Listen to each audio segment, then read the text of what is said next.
Ähm, Wenn ich an Indien denke, dann versuche ich nicht diese Bilder Bollywood oder so im Kopf zu haben. Als erstes fällt mir ein, so diese Architektur, Taj Mahal oder auch Lotus-Tempel in Neu-Delhi.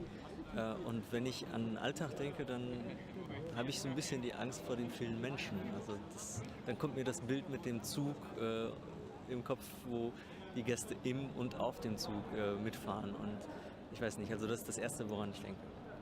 Ich stelle mir zu Indien viele Menschen vor und viel Armut. Aber das sind auch ganz tolle Menschen, weil ich einen Kollegen habe aus Indien, den ich ganz gut kenne.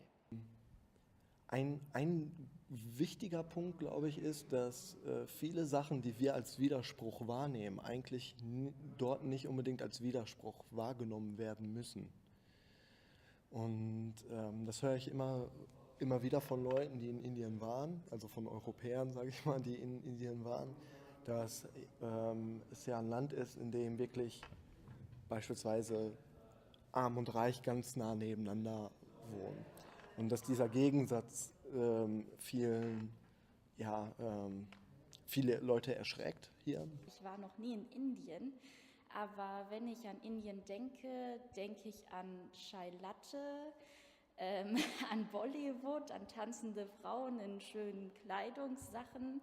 Aber ich denke auch an Armut und an bettelnde Kinder und bettelnde Affen. Also wenn ich mir jetzt vorstelle, ich steige in Neu-Delhi am Flughafen aus dem Flugzeug, dann habe ich erstmal Angst, dass mich die Hitze erschlägt. Und ich habe so ein bisschen Angst, dass ich, wenn ich das erste Mal da was esse, dass ich das nicht vertrage. Ich habe zwar indisches Essen sehr gern, aber das ist das Angepasste, was ich hier im Restaurant esse. Und ich weiß nicht, ob mir das so bekommt und habe so ein bisschen Angst, dass ich dann die ersten 2 Tage nicht so richtig was vom Land habe. Egal wie stark man sich in gewisse Sachen einliest oder so, ein Kulturschock ist immer vorhanden.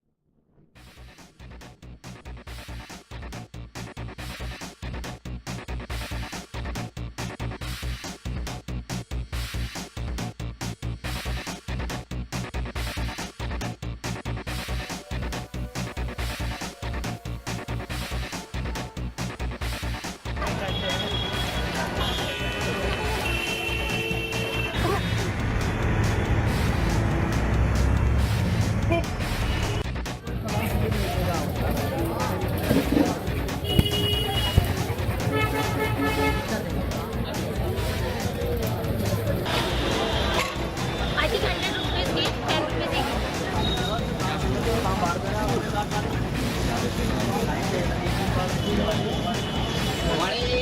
100 rupees give 10 rupees Maybe if you extra to show my candy, my daughter, to show my